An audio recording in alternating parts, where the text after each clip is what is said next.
Salam alaikum. Est-ce que vous m'entendez? Oui, monsieur. Oui, monsieur.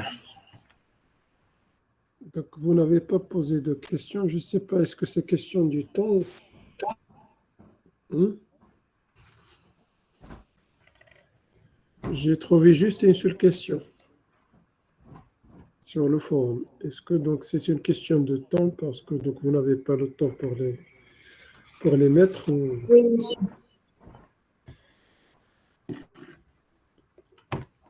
De toute façon, vous avez pu lire les slides.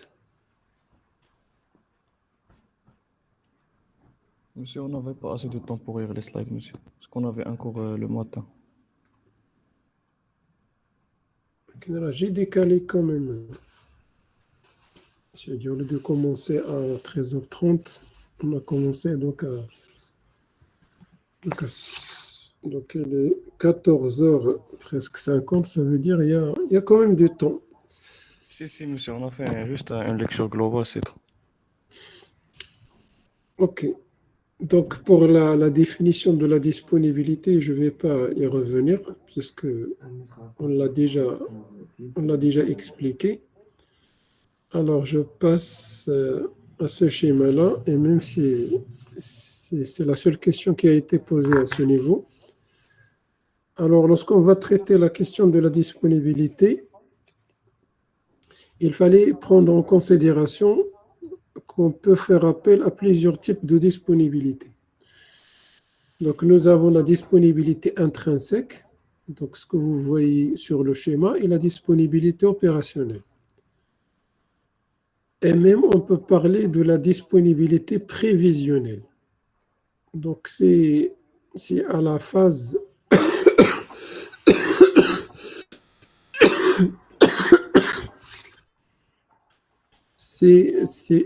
c'est au préalable, ça veut dire lorsqu'on est dans la phase de conception.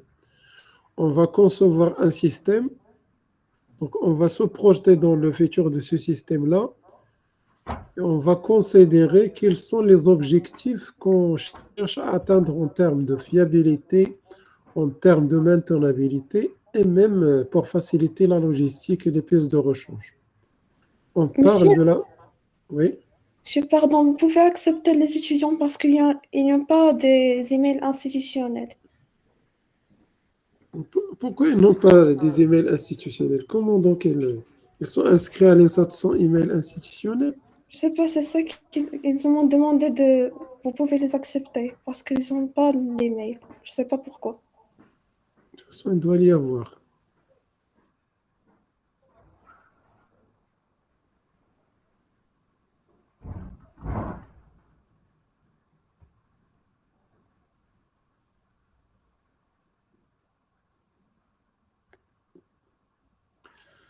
Juste pour les emails institutionnels, il fallait que vous aurez vos emails institutionnels.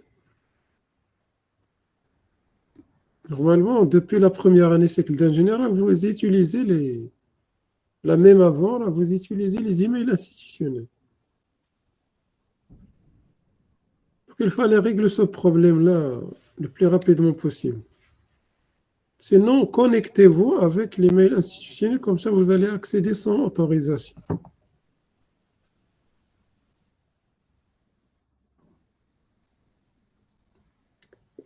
Donc, je reviens en disant que à la phase de la conception, on parle de la disponibilité prévisionnelle.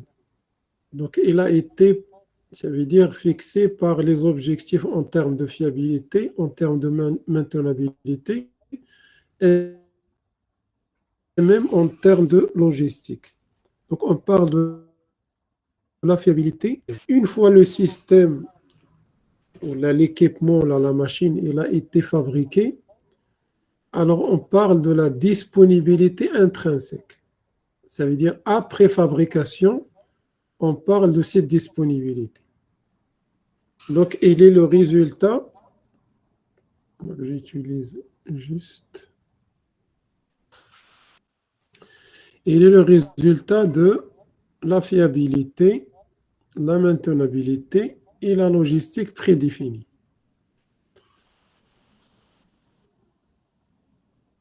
puisque on l'a fabriqué pour des objectifs, donc ça veut dire que la disponibilité intrinsèque, une fois l'équipement il a été fabriqué, c'est l'intégration de ces trois dimensions. Ce qu'on a mis comme solution pour garantir le maximum de fiabilité, également ce qu'on a mis comme solution pour avoir une maintenabilité maximale, et également la prise en considération de tout ce qui est disponibilité pièces de rechange, la facilité même pour les avoir, etc. Ça veut dire on a pensé à ce que donc il y aura donc ça veut dire des pièces de rechange et des solutions qui sont facilement disponibles sur le marché local, par exemple. Donc, on parle d'une logistique prédéfinie. Ça veut dire on a pensé à ça. Ce n'est pas la même chose si on va, par exemple, fabriquer un équipement et on a la difficulté donc de pouvoir arriver donc à fabriquer les pièces de rechange même, ou de les avoir disponibles sur le marché local. Là, ce sont des pièces de rechange uniques qu'on les trouve justement chez le constructeur. On ne va pas les trouver chez les fournisseurs ou là chez les représentants ou là sur un marché facilement accessible. Donc, on pense à une logistique prédéfinie. Et même en termes de réparation, ça touche la maintenabilité, ça touche la logistique.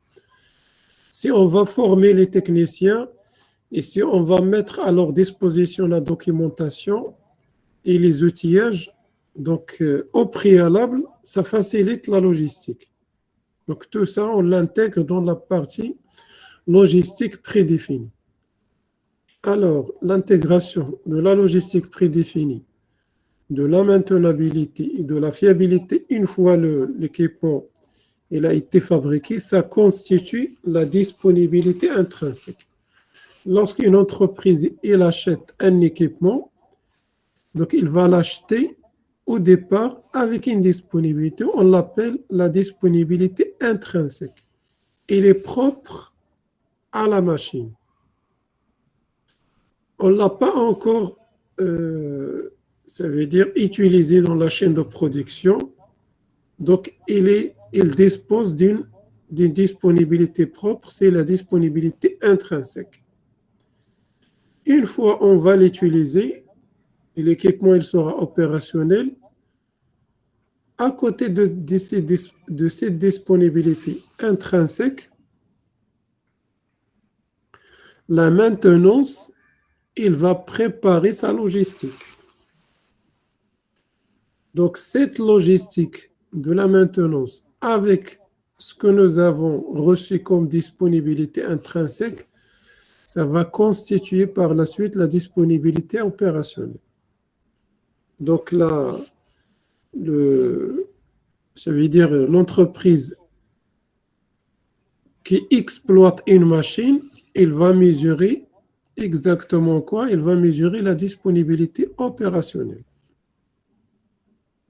Après avoir fait toute la logistique de la maintenance et sur la base d'une disponibilité intrinsèque qui a été fabriquée par un fabricant. Donc le résultat de ces deux éléments, ça va constituer la disponibilité opérationnelle. Monsieur, Oui. monsieur, je vais parler à propos de la fabrication. Tu as dit que la disponibilité intrinsèque, c'est après la fabrication. Je n'ai pas bien capté la relation entre ces deux. Comment ça, après la fabrication? Ça veut dire c'est la disponibilité du produit fini après fabrication ou quoi? Je n'ai pas bien capté. Ce n'est pas, lorsque j'ai dit après fabrication, de l'équipement. Une fois l'équipement il est fabriqué, il dispose d'une disponibilité intrinsèque. Lorsqu'il sera dans la phase de conception, on parle d'une disponibilité qui est prévisionnelle. Théoriquement parlant, c'est prévisionnel, ça veut dire c'est dans les calculs, c'est dans ça veut dire les quantifications qu'on a réalisées, mais on ne l'a pas encore, ça veut dire effectivement réalisé sur un prototype, une machine qui a été fabriquée. Donc, lorsque j'ai dit après fabrication, ça veut dire après avoir fabriqué l'équipement, après avoir fabriqué toutes les pièces de rechange, on les a montées, on a acheté des... De toute façon, on ne peut pas, une entreprise généralement, surtout pour un équipement complexe, elle ne va pas tout fabriquer. Donc, elle va fabriquer une partie, elle va acheter d'autres parties, donc elle va les assembler pour nous donner un équipement. Cet équipement, il sort de cette entreprise avec une disponibilité intrinsèque. C'est celle-là que j'ai dit après fabrication. Est-ce que c'est bon? Oui, mais c'est bon, c'est clair. Donc, avant qu'il a été fabriqué, là, on parle de la disponibilité prévisionnelle. Après fabrication, on parle de la disponibilité intrinsèque. Il est propre à la machine. On ne l'a pas encore touché, on ne l'a pas encore rendre opérationnel. Une fois il va travailler sur le terrain, à côté de la logistique, de la maintenance qu'on va mettre à la disposition, entre parenthèses, de cette machine, ça va résulter une autre disponibilité, c'est la disponibilité opérationnelle. C'est celle-là qu'on mesure effectivement parce que donc on va faire fonctionner notre machine et on va savoir à quel moment il a été opérationnel, à quel moment il a tombé en panne, etc. Donc, on mesure quelque chose, c'est la disponibilité opérationnelle.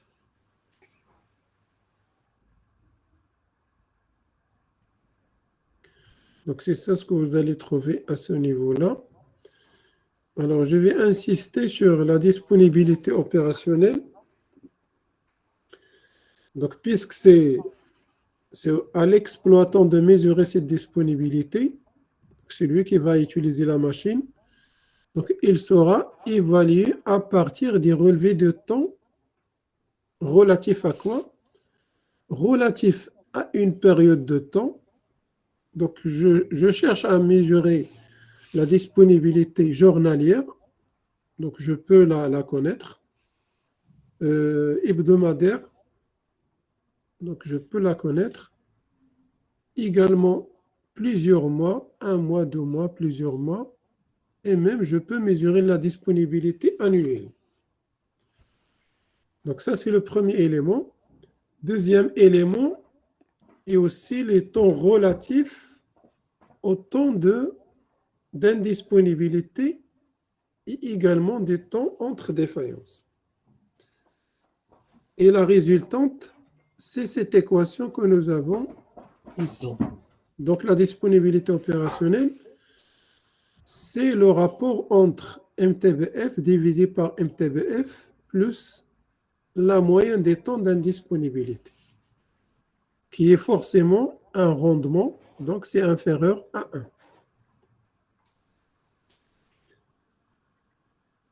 1. Alors, si je cherche à la mesurer d'une manière journalière, donc je fixe le jour, par exemple, où je cherche à mesurer cette disponibilité. Donc, je calcule MTBF en relation avec ce jour-là, divisé par MTBF plus la moyenne des temps d'indisponibilité.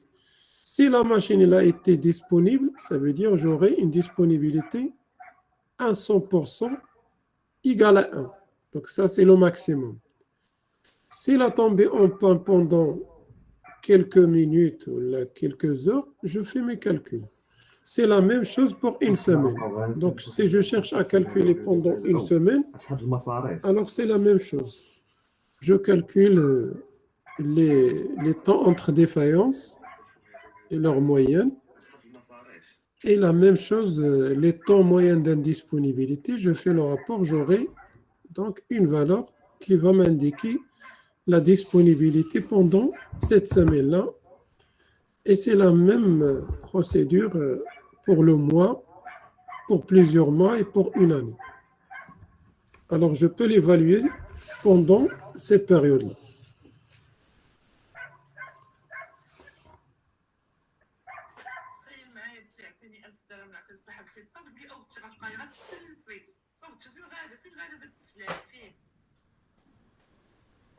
Alors ça, c'est pour la disponibilité opérationnelle. Alors pour la disponibilité instantanée, là, c'est plus ponctuel. Lorsqu'on parle de cette disponibilité, c'est la probabilité pour qu'un élément réparable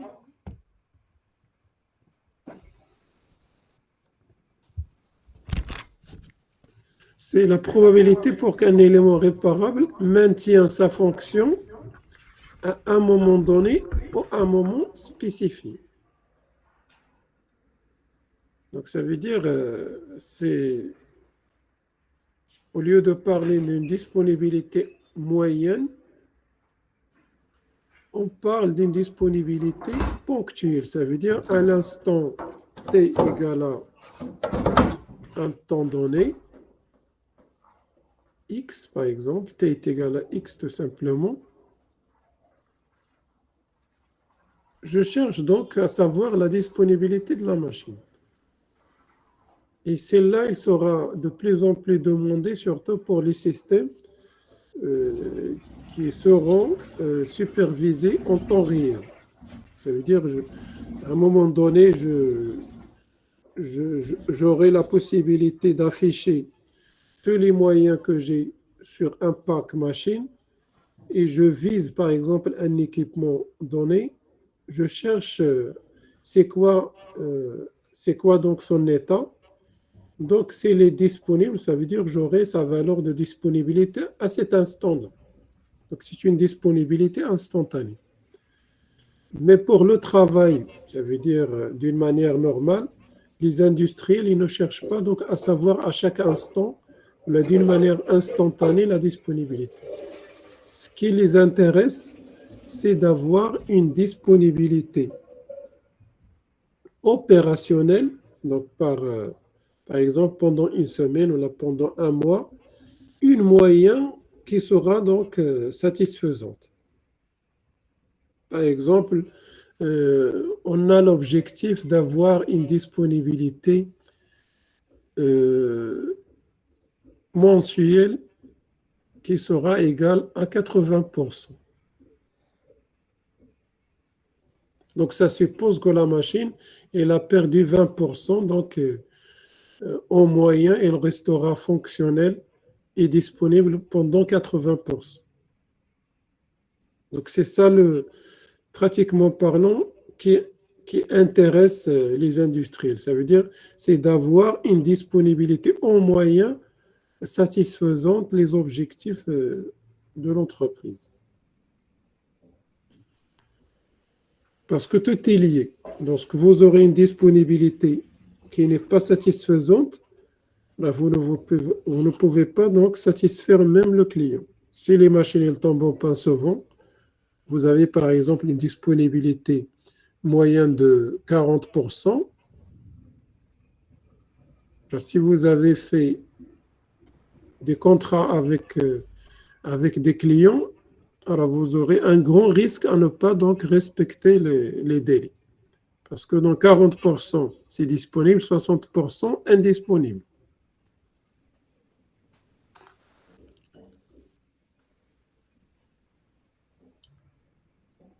Alors, si oui.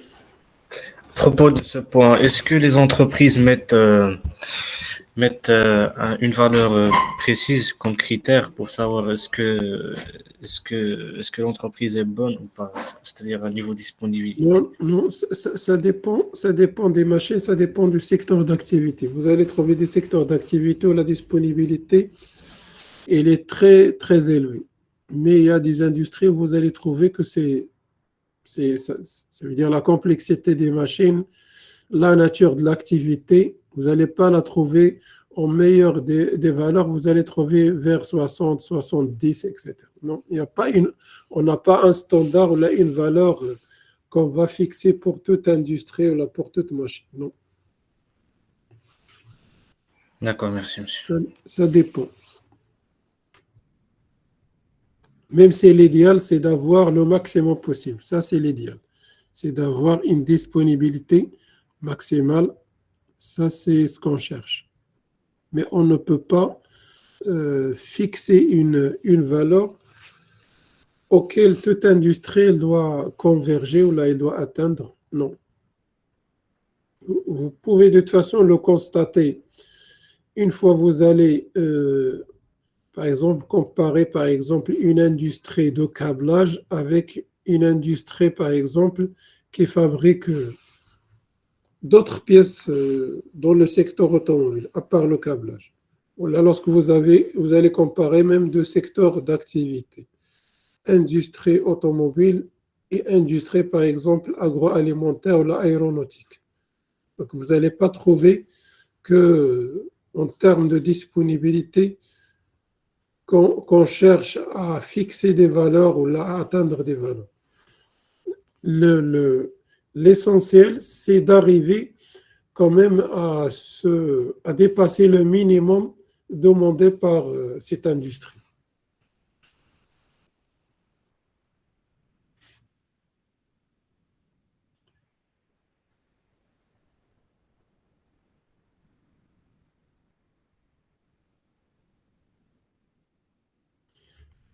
Alors, j'ai déjà évoqué cette question de disponibilité instantanée. Alors, en termes d'équation, si on va simplifier, et on va prendre les hypothèses d'avoir le taux de réparation et le taux de défaillance constant, on a la possibilité d'arriver à évaluer la disponibilité instantanée comme vous le voyez sur cette formule. Donc, on peut calculer la disponibilité en utilisant cette formule qui, de toute façon, il simplifie les choses puisque nous avons opté par l'hypothèse exponentielle. Donc, le taux de défaillance, il est constant et le taux de réparation, il est constant. C'est le seul cas où vous aurez cette formule très simple comme ça.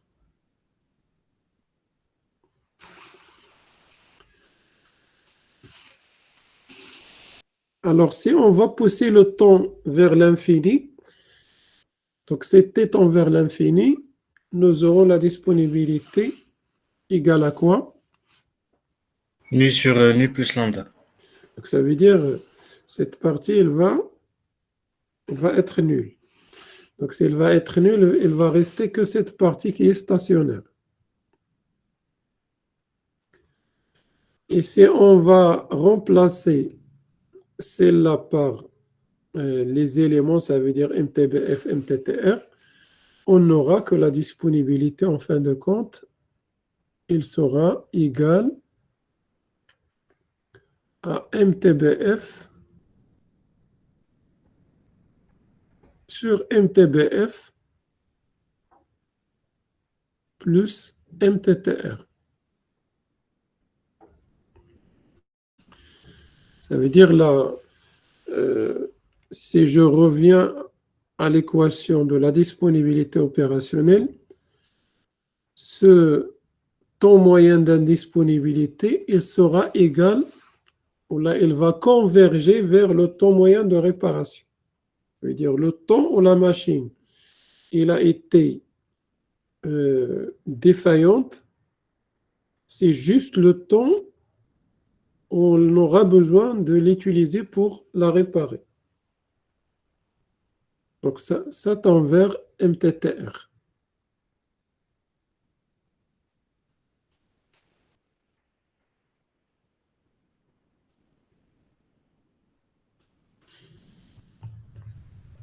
Et même cette formule, elle est utilisée pour les calculs.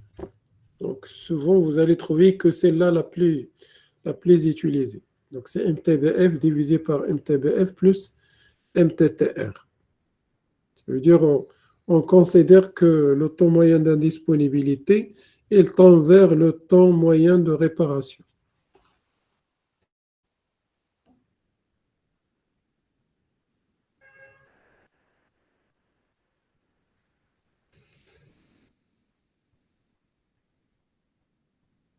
On parle également de la disponibilité asymptotique, c'est théoriquement parlant. Ce qui nous intéresse, ce n'est pas celle-là. Ce qui nous intéresse, c'est la disponibilité surtout opérationnelle. Et lorsque donc on va faire, ça veut dire têtant vers l'infini, on aura une disponibilité stationnaire. Ça veut dire qu'il va tendre vers la disponibilité moyenne en fin de compte. Mais théoriquement parlant, lorsqu'on dit tend vers l'infini, ça veut dire c'est que donc nous aurons cette valeur-là comme je l'avais signalé. Et c'est celle-là, généralement, la disponibilité opérationnelle qu'on utilise souvent pour les calculs. Mais ça n'empêche pas que vous allez trouver parfois d'autres rapports qui peuvent, ce n'est pas remplacer cette formule, qui peuvent être en alternative tout simplement. Alors si on va mettre tout simplement, on va diviser par MTBF, donc le rapport, on va le diviser par MTBF, nous aurons cette disponibilité asymptotique, ou lorsque t tend vers l'infini, nous aurons cette formule que vous voyez. Donc, d à l'infini est égal à 1 sur 1 plus MTTR divisé par MTBF. Avec MTTR sur MTBF, ça représente le rapport de maintenance. Alors, à votre avis, c'est quoi l'objectif qu'on cherche à travers ce rapport-là? Déjà, est-ce qu'il doit être plus grand ou la plus petit? C'est quoi Plus petit. Plus petit. Parce que notre objectif, c'est d'augmenter le MTBF. Donc, ça veut dire que celui-là, il doit tendre vers une valeur petite, puisque MTBF, il doit augmenter, MTTR, il doit diminuer. Alors, on aura donc un rapport. Donc, ça, c'est tend vers une valeur importante, MTBF. Donc, le rapport, il va diminuer. Alors, ce rapport, il va diminuer. Pourquoi donc il a été même appelé rapport de maintenance, à votre avis? Pourquoi il a été, entre parenthèses, imputé ou l'a affecté à la maintenance? Parce que les actions de la maintenance, Oui. les actions de la maintenance qui vont augmenter le... Ça veut dire, le MTTR, ça dépend des compétences et aussi les moyens. Les moyens qu'on a. Et les MTBF, donc ça dépend de la qualité de maintenance. Monsieur, ça va nous aider à savoir si on a choisi une bonne politique de maintenance ou pas. Ça dépend de ce rapport qu'on va savoir si on a choisi la bonne politique. Exactement, que ce soit en disant la qualité de la maintenance, et en disant autrement, ce rapport, il va mesurer la qualité et l'efficacité de notre maintenance et de notre politique de maintenance. Oui, donc c'est la même chose. Donc vous êtes sur ça veut dire la bonne direction ça veut dire de ce rapport. Donc ce rapport, donc il va nous indiquer à quelle mesure, à quel niveau il arrive l'activité de la maintenance. Est-ce qu'il utilise les bonnes méthodes? Est-ce qu'il choisit la bonne stratégie? Donc, c'est à travers ce rapport-là qu'on peut quand même résumer entre parenthèses, est-ce que donc cette maintenance, il fait son travail correctement? Est-ce qu'il est efficace? Est-ce qu'il est donc rentable pour l'entreprise? Donc, c'est pour cette raison-là, il a été appelé rapport de maintenance.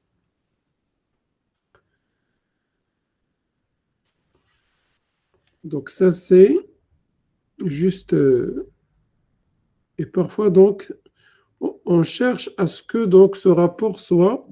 Donc, puisque ce MTBF, il doit augmenter, et MTTR, il doit diminuer, donc ça veut dire on cherche à ce que on aura des valeurs, ça veut dire des valeurs en termes de rapport qui représentent le pourcentage entre MTTR et MTBF. Ça veut dire à combien il y aura ce rapport. Normalement, il doit y avoir un MTTR très négligeable par rapport à MTBF.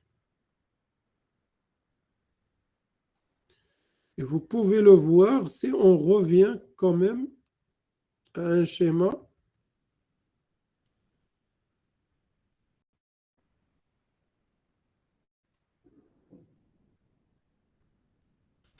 Vous pouvez le voir exactement à ce niveau-là.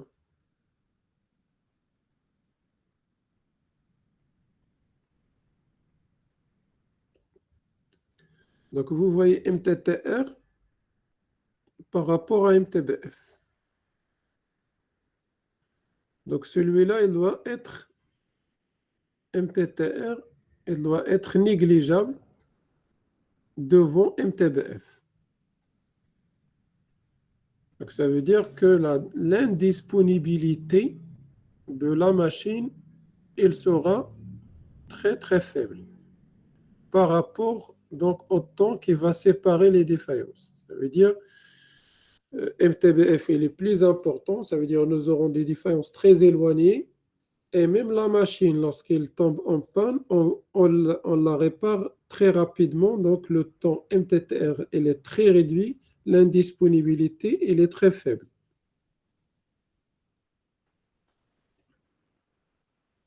Donc ça veut dire le rapport entre les deux, il doit être ça veut dire on aura à avoir donc un rapport qui reflète l'efficacité de la stratégie de la maintenance. MTTR plus faible, Y devant MTBF.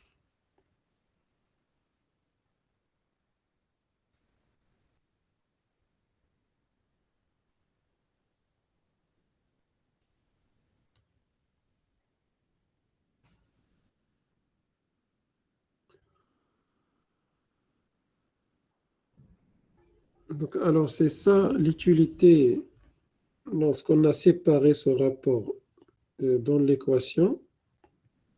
Ça veut dire D à l'infini.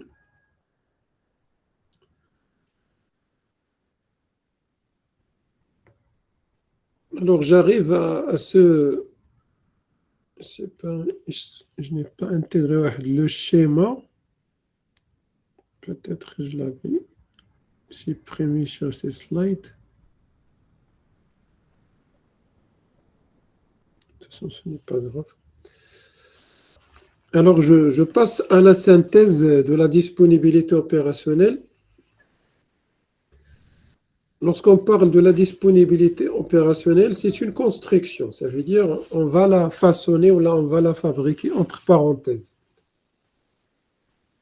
Donc, il est le résultat de la maintenabilité, de la fiabilité, de la logistique de la maintenance et également on a rajouté à ce niveau-là les contraintes et les objectifs. Lorsqu'on va acheter une machine par exemple, alors on achète en fin de compte, à part les performances de la machine en termes de ce qu'il fait, on achète une disponibilité. Donc cette disponibilité, elle dépend également des contraintes et des objectifs. Donc je commence par ce point-là. Dans la partie contraintes et objectifs, il y a la criticité économique. Donc combien ça va nous coûter, c'est le coût d'acquisition. Et également, quel est le coût qu'on aura comme indisponibilité. Ça veut dire, une fois la machine, elle va tomber en panne, ça veut dire combien on va perdre et combien donc on va payer. Donc c'est un coût d'indisponibilité. Donc il y a une criticité à ce niveau-là. Le coût d'acquisition, donc on va l'acheter avec un coût bien défini, et également quel coût d'indisponibilité acceptable. C'est-à-dire la machine, une fois elle tombe en panne, il va générer un manque à gagner, ça veut dire Il n'y aura pas de production, il y aura des coûts derrière l'arrêt de la machine. Donc, c'est un coût d'indisponibilité. Donc, combien l'entreprise il peut accepter? C'est par exemple pour un système ou là pour une industrie dont le coût d'indisponibilité est très élevé. Donc, ça veut dire c'est que le choix de la machine qu'on va choisir, on va prendre en considération à ce que la machine soit au maximum disponible. Donc, ça veut dire qu'on ne va pas tolérer l'indisponibilité de la machine. Donc, ça va demander même un coût d'acquisition très élevé. Ça dépend de la fiabilité des composants, ça dépend aussi de la qualité de sa logistique, ça dépend de la qualité de sa maintenabilité. Donc, on va acheter quelque chose qui va rester fonctionner le maximum possible. Donc, il sera lié à tout ce qui est fiabilité, à tout ce qui est maintenabilité et à tout ce qui est logistique. Il y a également la criticité en sécurité. C'est ce que vous voyez dans le deuxième point. Donc, je vais juste effacer ça.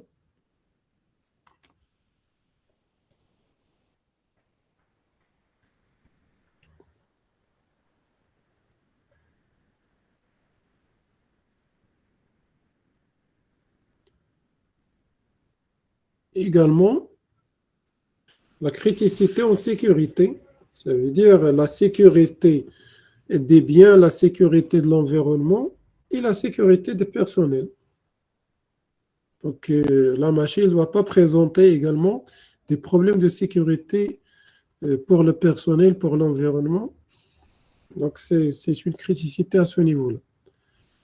On doit prendre en considération la complexité technique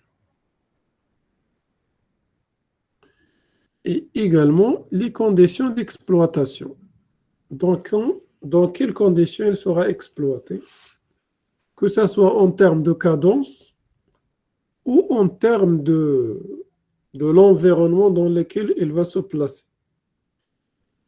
Donc, une machine, donc elle doit être, ça dépend de ça veut dire des contraintes en termes de conditions d'exploitation. S'il doit être dans un environnement propre, alors on doit prendre ça en considération. Ce n'est pas la même chose pour les équipements, là, les machines qu'on va mettre dans un environnement normal. Ça ne demande pas un environnement, ça veut dire en termes de poussière ou d'humidité filtré, ou là donc dans un environnement où il doit être soigné.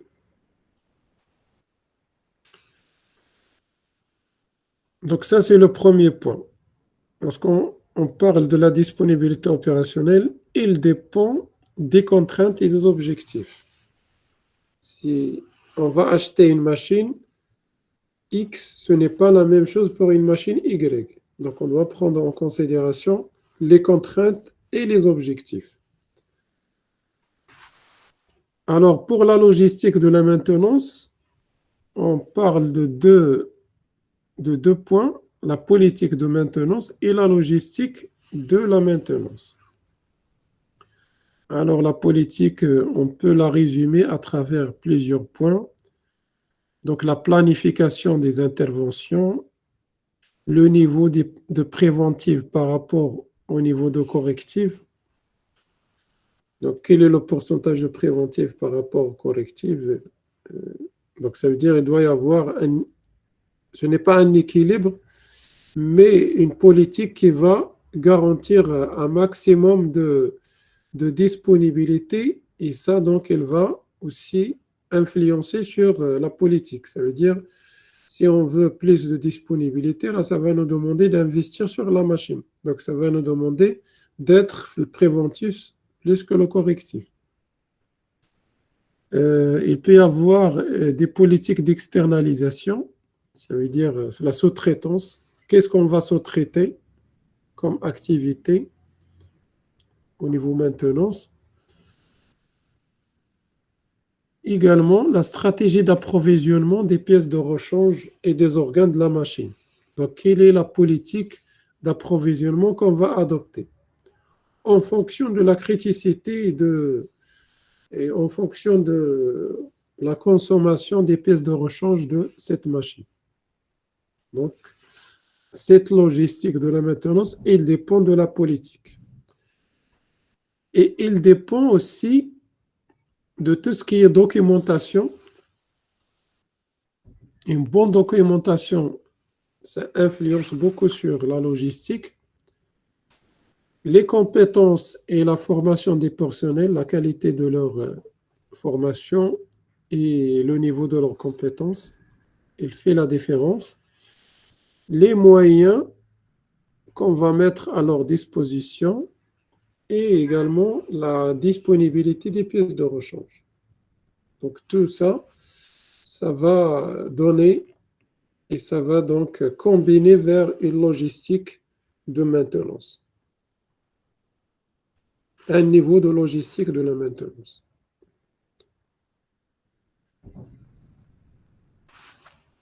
Lorsqu'on traite la fiabilité, donc c'est question de tout ce qui est en relation avec les aspects fiabilité. Donc l'architecture, lorsqu'on traite l'architecture, ça veut dire comment il a été fabriqué la machine et organiser les composants pour assurer le maximum de fiabilité. Donc ça, c'est le design, c'est la conception de la machine. Donc une architecture bien définie, elle va donc de toute façon donner une fiabilité donnée, comme nous l'avons vu par rapport, par exemple, à des choix ça veut dire de tout ce qui est système serré ou le système parallèle ou là même les systèmes non serrés ni parallèles. Donc, lorsqu'on va fabriquer un composant, là, une carte électronique, donc cette architecture, il va définir ou là, il va influencer sur la fiabilité. Le taux de défaillance est MTBF de l'ensemble. Donc, le taux de défaillance de la machine dans son ensemble et le taux de défaillance de ses constituants. Et de toute façon, le taux de défaillance de l'ensemble est le résultat de taux de défaillance des constituants. Donc, ça veut dire la qualité et la fiabilité des composants, il va nous donner une qualité, une fiabilité de l'ensemble. Donc, la fiabilité, elle va influencer également sur la disponibilité. Puis, le dernier point, comme facteur qui va influencer sur la disponibilité opérationnelle, c'est la maintenabilité. Et au niveau de la maintenabilité, donc, on va voir, ça veut dire ces facteurs. La maintenabilité, il sera le résultat de C5 ou la 4 ou la plus. Même, il y en a 5 facteurs. Le premier élément, c'est la modularité et l'interchangeabilité. Lorsque vous aurez une machine qui a été fabriquée avec un esprit modulaire, avec un esprit d'interchangeabilité, ce n'est pas la même chose qu'une machine dont on n'a pas pris en considération l'interchangeabilité et la modularité. Donc, si vous avez trouvé par exemple une machine unique dont les composants ils ne sont pas interchangeables entre machines, ou là qu'ils disposent des pièces de rechange spécifiques, c'est difficile de parler de l'interchangeabilité. Et même donc de la disponibilité des pièces de rechange par la suite. Ça veut dire qu'il y aura une difficulté d'avoir les pièces de rechange. Donc le premier facteur qui va augmenter la maintenabilité, c'est qu'il sera fabriqué avec un esprit d'interchangeabilité de ses constituants, que ce soit entre cette machine et d'autres machines, Ou là, parfois même sur la même machine, nous avons des pièces qui sont, ça veut dire interchangeables, similaires. C'est la même chose. Vous allez trouver que pas mal de pièces qui sont similaires sur la même machine. Parce qu'on l'a conçu avec un esprit pour simplifier la vie, que ce soit dans le domaine pour les fabricants et également dans la maintenance. La standardisation et la normalisation. Donc, on cherche à ce que donc les éléments de la machine soient standards et normalisés. Ce n'est pas des choses qui sont spéciales à cette machine. Et même les outillages qu'on va utiliser pour la démonter et pour démonter ces pièces, on n'aura pas besoin d'utiliser des outils spécifiques. Tout est standard. Les pièces, les organes et même les outillages qu'on va utiliser lors du démontage ou lors des échanges qu'on aura besoin. L'accessibilité, c'est la machine. Il est facilement accessible, ce n'est pas la même chose s'il est difficilement accessible. Et lorsqu'on parle de l'accessibilité, la facilité d'accéder aux organes, qui peut être question de l'espace, question de combien on va démonter pour arriver à cet organe. Si on va démonter plus d'organes, son accessibilité elle sera moins travaillée. Si on va démonter moins d'organes, donc l'accessibilité elle sera bien travaillée, surtout dans la phase de sa conception. La démontabilité de ces éléments, l'accessibilité, c'est le fait d'accéder. La démontabilité, c'est le fait de démonter. Est-ce que c'est facile à démonter ou difficile à démonter? En termes de liaison, là, en termes même de fixation.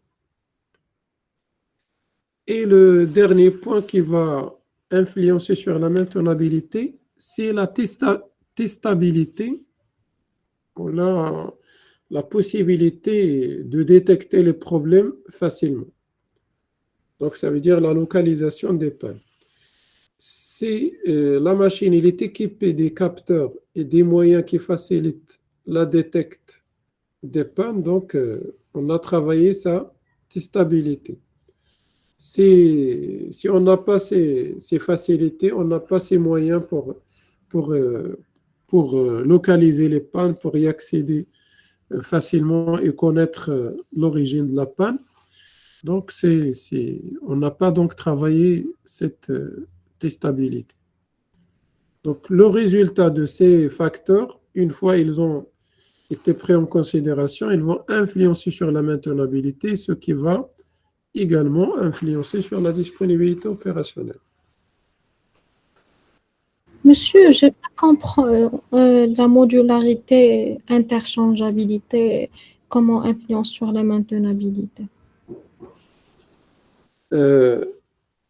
Donc, lorsque vous aurez, par exemple, une pièce qui n'est pas interchangeable entre, par exemple, plusieurs machines. Donc, imaginez, la machine elle dispose d'un moteur. Son moteur électrique, c'est le seul que vous allez trouver avec sa complexité sur cette machine-là. Vous n'allez pas le trouver sur plusieurs machines. Alors, les autres machines, vous pouvez interchanger. Ça veut dire, s'il s'agit de la même puissance, si jamais vous aurez un problème sur une machine, ce même moteur-là, s'il est sur, ça veut dire le magasin, vous pouvez le monter sur les autres moteurs, sur les autres machines. Alors, pour le cas que j'avais donné, donc cette machine, il dispose de ce moteur qui est spécial. Vous n'allez pas le trouver sur les autres machines. Alors, une fois, il a tombé en panne, donc vous n'aurez pas la possibilité de l'interchanger. Ça veut dire d'avoir sur le magasin, sauf si vous l'avez stocké, un autre moteur électrique que vous pouvez donc le mettre sur la machine. Donc, la question d'interchangeabilité, est-ce qu'il est interchangeable entre modules? Et une fois que vous aurez cette interchangeabilité, ça facilite déjà de l'avoir. Ça, c'est la disponibilité de ce moteur électrique. Et également lorsque vous allez le monter. Parce que donc c'est facile à interchanger et c'est facile à le monter et le mettre sur cette machine-là qui est donc dédiée ça veut dire pour qu'il soit opérationnel. Donc s'il est spécifique, les techniciens ils ne sont pas habitués donc à le faire. Ce n'est pas interchangeable entre plusieurs machines. Donc ça demande de l'effort, ça demande, s'il est disponible déjà, donc ça influence sur le temps de réparation. Et la question de modularité, qui est en relation avec l'interchangeabilité, donc s'il est modulaire, ça veut dire une fois vous allez le démonter et le déposer, c'est facile de trouver un équivalent pour le mettre. S'il n'est pas modulaire, ça veut dire c'est difficile de faire le travail, de le remplacer. Donc, ça demande plus de temps, ce qui va influencer sur la maintenabilité.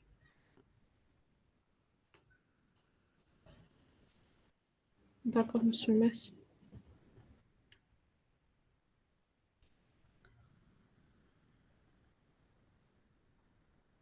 Alors, j'arrive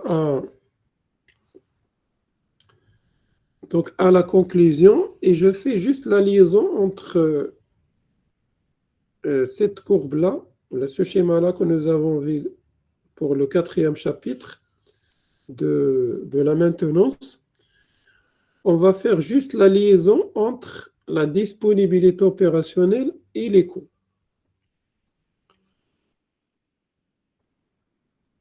Alors, lorsqu'on cherche à avoir une disponibilité optimale, c'est celle qui va être avec un coût global minimal.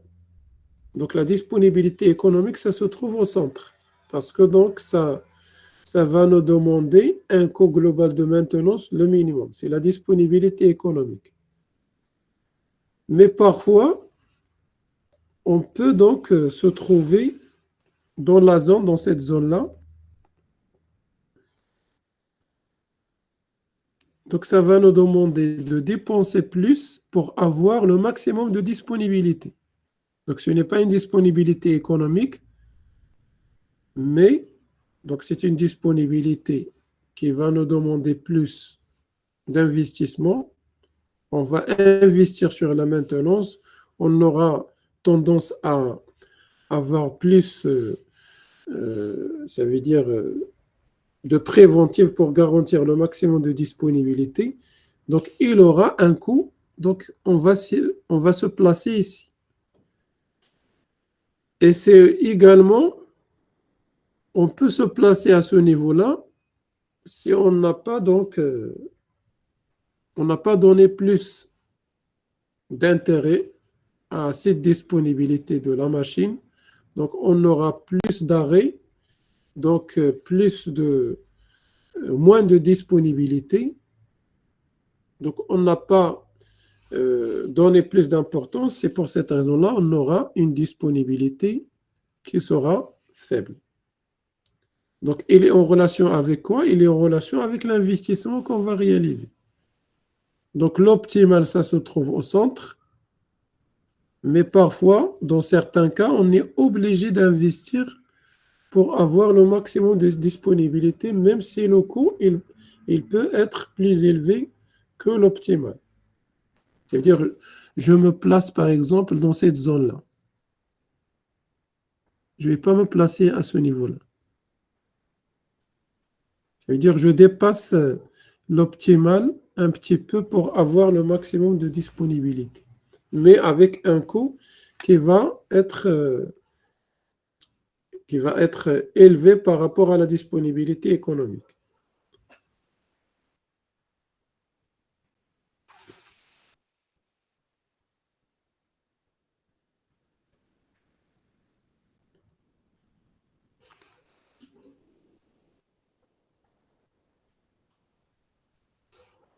Alors, est-ce que c'est bon? Est-ce que vous avez des questions?